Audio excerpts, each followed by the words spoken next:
Hola, buenos días. Hoy vamos a ver varios REIT inmobiliarias de España, el resto de Europa y Estados Unidos. En qué situación están, a qué precios las compraría yo en este momento, etc. Al final del vídeo, como siempre, veremos las noticias más importantes de la independencia financiera y los dividendos de los últimos días. Los REIT son inmobiliarias que tienen no inmuebles, los alquilan y pagan como dividendo esos alquileres menos los gastos de gestionar la empresa. Hay otro tipo de inmobiliarias que son las que construyen viviendas para venderlas.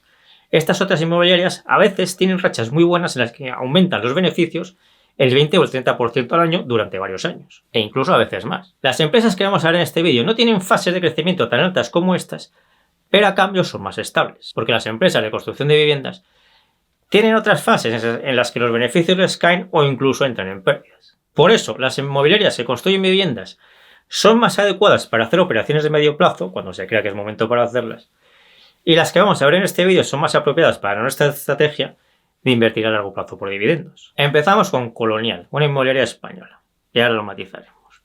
Colonial tiene 1,6 millones de metros cuadrados en 75 inmuebles. Como veis por las cifras, son inmuebles muy grandes. Son grandes edificios de oficinas en París, Madrid y Barcelona. City Center es el centro de las ciudades y CBD es el distrito financiero principal de las ciudades. En este mapa veis que en Madrid tiene sus inmuebles en la Castellana, que es esa línea azul, o muy cerca de ella. Y en Barcelona y París pasa algo parecido. Por valor de los inmuebles, el principal mercado de Colonial es París, que es lo que decía antes. Este es un buen ejemplo de lo que os cuento muchas veces. Al comprar Colonial estamos comprando una empresa que tiene la sede en España, pero estamos invirtiendo principalmente en París. Sus resultados del tercer trimestre son estos. En rojo se ha marcado que en estos 9 primeros meses de 2023 ha tenido una pérdida de 299 millones de euros. Y al principio del vídeo os he dicho que estas empresas son muy estables porque no pierden dinero.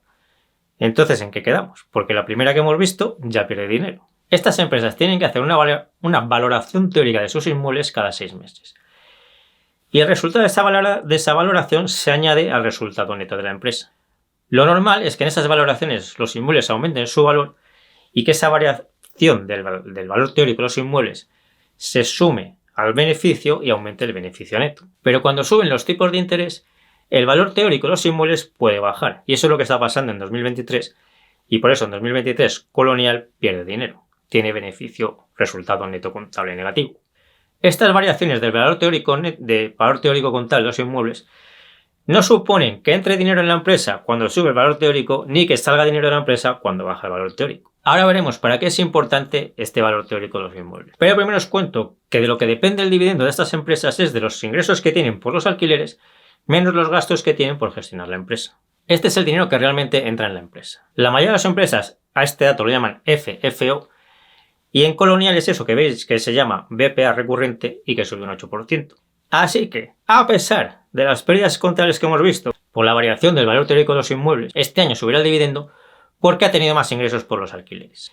Este es el dato en el que hay que fijarse para ver que estas empresas son estables. Para que quede más claro, primero os he dicho que no perdían dinero, luego os he enseñado que justo esta pierde dinero. Pero en lo que hay que fijarse es en los alquileres. Este dato suele crecer todos los años, pero no suele crecer varios años a ritmos del 20-30%, como os conté antes que les pasa a veces a las empresas que construyen viviendas para venderlas. Un dato que debéis saber es que Colonial tiene los alquileres indexados a la inflación, y es lo normal en este sector. A todas las empresas que vamos a ver aquí en este vídeo les pasa lo mismo.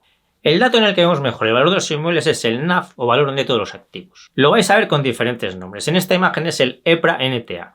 Como os he dicho antes, los inmuebles se valoran cada 6 meses, así que el último dato que tenemos es el de junio de 2023. Lo normal es que este dato suba, pero en 2023 está bajando por lo que os he comentado sobre la subida de los tipos de interés. En rojo os he marcado la pérdida de valor de los inmuebles.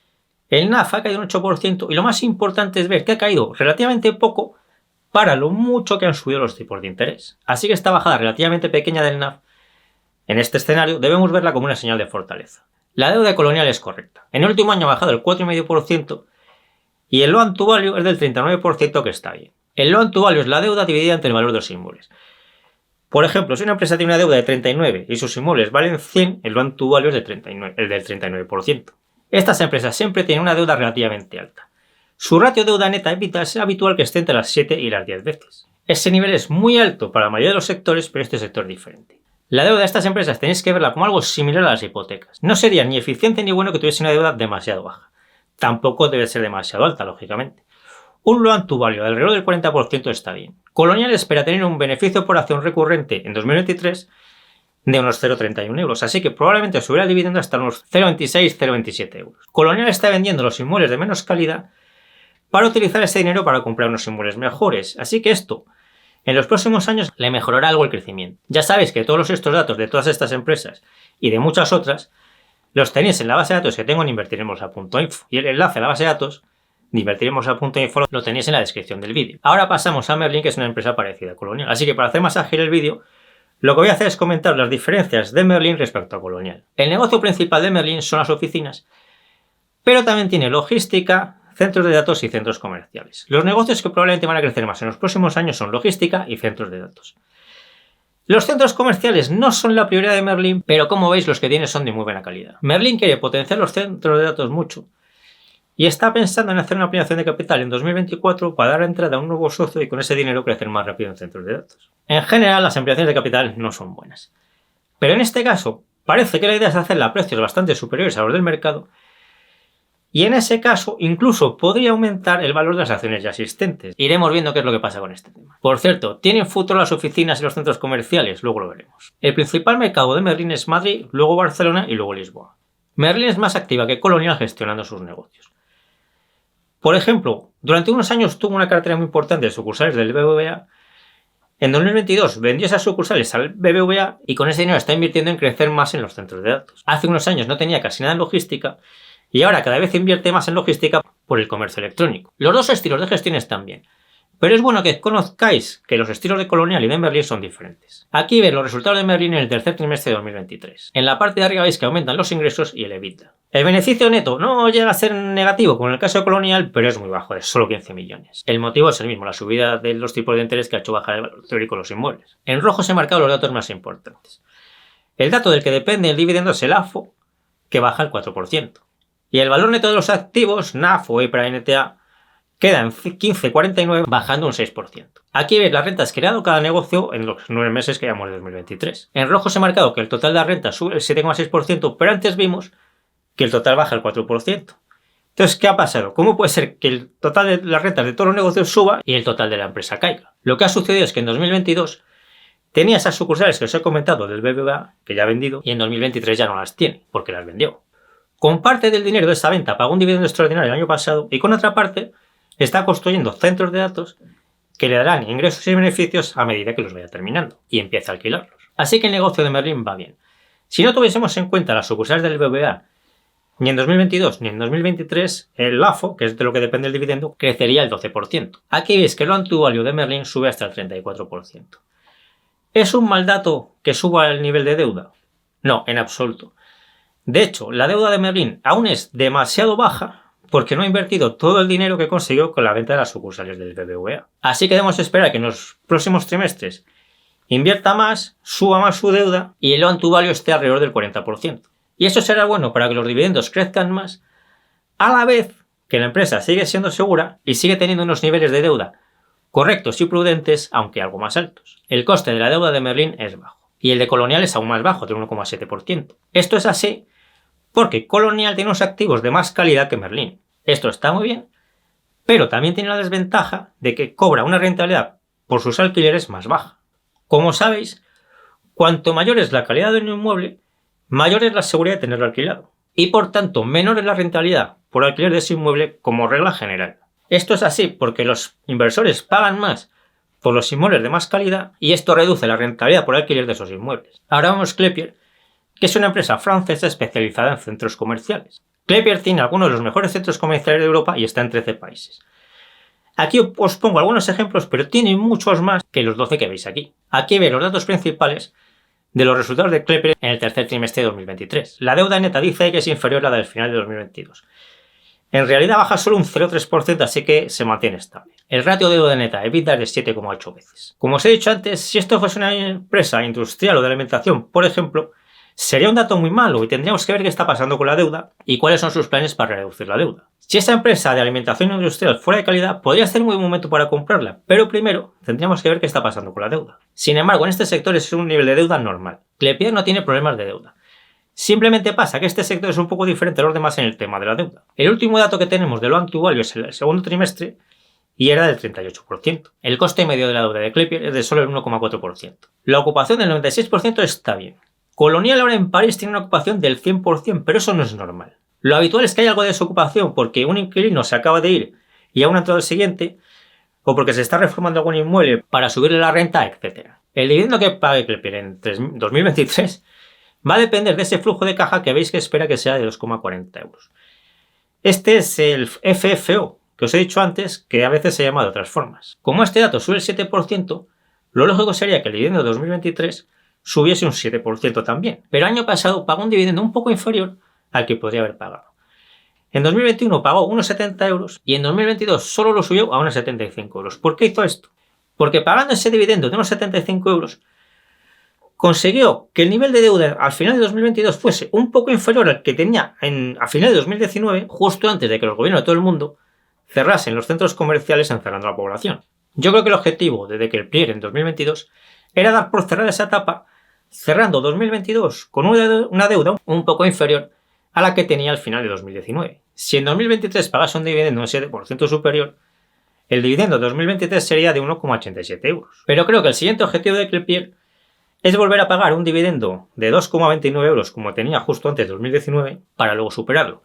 Así que me parece probable que en 2023 el dividendo se acerque a los 2 euros. Incluso podría ser algo más. Ahora vemos Unibail, que es una empresa parecida a Klépierre. Casi todo el negocio de Unibail está en centros comerciales, pero también tiene algo de centros de convenciones y de oficinas. El 80% de su negocio está en Europa y el 20% en Estados Unidos, aunque quiere vender toda su parte de Estados Unidos, por lo que ahora veremos. Os pongo también algunos ejemplos, como hice con Klépierre, para que veáis que tiene muy buenos centros comerciales y muy bien situados, aunque tiene muchos más que los 12 que veis aquí. Estos son los datos del tercer trimestre de 2023. La historia reciente de Klépierre es que poco antes de los encierros que se inician en marzo de 2020, hizo una compra de una empresa muy importante, similar a ella, que tenía centros comerciales en Estados Unidos y Australia. Esta empresa se llama Westfield. Yo creo que fue una compra correcta, pero el problema es que poco después de comprarla, los gobiernos de todo el mundo encerraron a la población y cerraron los centros comerciales, como ya sabéis. Esto le creó un problema de deuda a Unibail que no habría tenido si no hubiera sucedido todo esto. Y desde entonces está haciendo un plan para reducir deuda. Por este mismo motivo no pagó dividendos en 2021, 2020, 2021 y 2022. Parte de estos planes consisten en vender todos sus centros comerciales en Estados Unidos y centrarse en Europa. También ha ido vendiendo los centros comerciales de menos calidad que tenía en Europa y ahí os he señalado que ya ha hecho cerca del 90% de las ventas que pensaba hacer en Europa. Justo debajo tenéis las últimas ventas que ha hecho en Estados Unidos. Estos planes de reducir deuda han ido bien y volver a pagar dividendo por los resultados de 2023. Ahí veis que en 2023 está teniendo un buen crecimiento de rentas y espera tener un beneficio por acción ordinario, de al menos 9,50 euros. Este es el dato de FFO que os he ido comentando a lo largo del vídeo. Con estos resultados podemos esperar que el dividendo sea de unos 4,5 euros a 5 euros. El coste de la deuda de Unibail también es muy bajo, del 1,8%. El ratio deuda neta EBITDA es de 9,4 veces, aún algo más alto que el de Klépierre, por ejemplo. Unibail aún tiene que vender una parte de los centros comerciales que tiene en los Estados Unidos para reducir más la deuda. En este gráfico veis bien cómo se adaptan los alquileres de Unibail a la inflación. Sucede algo parecido con todas las empresas que estamos viendo en este vídeo y otras similares. El NAV, valor contable de Unibail, por acción, es de 150,70 euros. Nos queda la estadounidense Simon Properties antes de ver las valoraciones y las noticias más importantes de los últimos días, de independencia financiera y dividendos. Estos son los resultados de Simon en el tercer trimestre de 2023. Los ingresos suben el 6% y el beneficio neto sube el 5%. Ya sabéis que el dividendo depende del FFO y esto sube el 3% en estos 9 meses de 2023. ¿Tienen futuro las oficinas y los centros comerciales por el teletrabajo, el comercio electrónico, etcétera? Creo que las oficinas y los centros comerciales de calidad, como los que tienen todas estas empresas, sí que tienen futuro y seguirán existiendo como tales, al menos la mayoría. Pero realmente esto es menos importante de lo que parece. Como ejemplo os vuelvo a poner la imagen de las oficinas que tiene Colonial en Madrid. Si desaparecen todas las oficinas, estos inmuebles están muy bien situados y seguirán teniendo mucho valor como hoteles, como viviendas o como lo que sea. Y como veis aquí ya está pensando en transformar algún edificio de oficinas en otra cosa, en este caso vivienda. Con los centros comerciales de estas empresas pasa algo parecido. De hecho, los centros comerciales ya tienen cada vez menos tiendas y más actividades de ocio y de logística. Así que creo que tanto si estas empresas siguen teniendo oficinas y centros comerciales como hasta ahora, como si los tienen que transformar en otro tipo de empresas, seguirán siendo buenas inversiones a largo plazo. En esta imagen veis el descuento sobre el NAV que tienen estas 5 empresas a los precios actuales y la rentabilidad por dividendo esperada con los dividendos estimados para 2023. Creo que todas son buenas compras por fundamentales a los precios actuales. Pero como últimamente han tenido una subida un poco brusca, pues si queréis afinar los precios, yo procuraría poner órdenes de compra aproximadamente un 10% por debajo de los precios actuales. Vamos ya con las noticias más importantes de los últimos días sobre independencia financiera y dividendos. El Metro de Madrid va a reducir sus cajeros para sacar dinero en efectivo en un 80%. Sé que a muchos os preocupa mucho este tema de la desaparición del dinero en efectivo, pero creo que es un desperdicio de tiempo y de energía porque va a suceder seguro, y tiene sus ventajas además. Además, todos los miedos que se están infundiendo con este tema están mal enfocados, como os explico en este vídeo que os dejo por aquí. Creo que Telecom Italia se ha equivocado al vender su red. A mí me parece fundamental que las telecos mantengan la propiedad de sus redes principales. Otra cosa pueden ser las redes rurales y secundarias, como os expliqué en este vídeo sobre Telefónica que os dejo por aquí. Por cierto, en ese vídeo os decía que era inminente que Telefónica hiciese una reducción de plantilla y ya la ha anunciado. Va a ser con un ERE, lo cual quiere decir que va a ser más ventajosa para Telefónica que las reducciones de plantilla anteriores. Va a reducir su plantilla en España entre un 10% y un 20% aproximadamente. Este es, creo, el motivo de la subida de Telefónica en los últimos días porque es algo muy necesario que va a mejorar mucho la rentabilidad de Telefónica. Cuando se concrete aproximadamente dentro de un mes, ya os contaré cómo queda finalmente la cosa y qué ahorros de costes consigue Telefónica. ACS también va a empezar a construir centros de datos para explotarlos como hace ahora con las autopistas. Es lo mismo que os acabo de comentar con Merlin. Yo creo que esto lo cree todo el mundo, que los centros de datos cada vez van a ser más importantes, así que es muy bueno que estas empresas inviertan cada vez más en ellos. Kraft empieza una recompra de acciones de 3.000 millones de dólares, que es aproximadamente el 7% de su capitalización actual. Kraft está mejorando y pronto volverá a subir el dividendo. Ferrovial ha vendido el 25% de Heathrow. Es una venta muy importante porque es el 12% de su capitalización actual. Y porque Heathrow es uno de los mejores activos del mundo. Entonces, ¿por qué lo ha vendido? Muy probablemente porque va a usar ese dinero en crecer en Estados Unidos, porque quiere crecer mucho en Estados Unidos, construyendo nuevos aeropuertos y nuevas autopistas. La falta de infraestructuras que tiene Estados Unidos es muy llamativa y creo que va a ser un país donde las constructoras españolas ganen mucho dinero en los próximos años. Os recuerdo que la principal constructora de Estados Unidos se llama ACS. Otro tema muy importante es que con esta venta de Heathrow va a conseguir 2.700 millones de plusvalías que están totalmente exentos de pagar impuestos gracias a que hace unos meses trasladó su sede a los Países Bajos. Por eso os decía en este vídeo que os dejo por aquí que era muy bueno que Ferrovial se fuera de España. Como veis con este ejemplo, los accionistas nos ahorramos mucho dinero en impuestos y eso significa menos dinero para la corrupción y por tanto una sociedad algo más sana. Por cierto, Repsol ha concretado que si no se mejora la fiscalía en España, se va a llevar proyectos de hidrógeno por valor de 1.500 millones de euros a Portugal o a Francia. Y la Comisión Europea le ha dicho ya a los políticos españoles que tienen que quitar ya el impuesto especial a las energéticas porque no tiene sentido. Sería muy bueno que al menos una segunda empresa después de Ferrovial se llevase su sede fuera de España porque eso sería un golpe muy importante contra la corrupción. Este ejemplo de las plusvalías exentas de Ferrovial es muy bueno para entender este tema. Si me ayudáis compartiendo este vídeo, dándole a me gusta y todo lo demás, os lo agradezco mucho. Yo me despido ya hasta el próximo vídeo y nos seguimos viendo en el foro de invertirenmosa.info, Twitter, TikTok, Instagram y Facebook.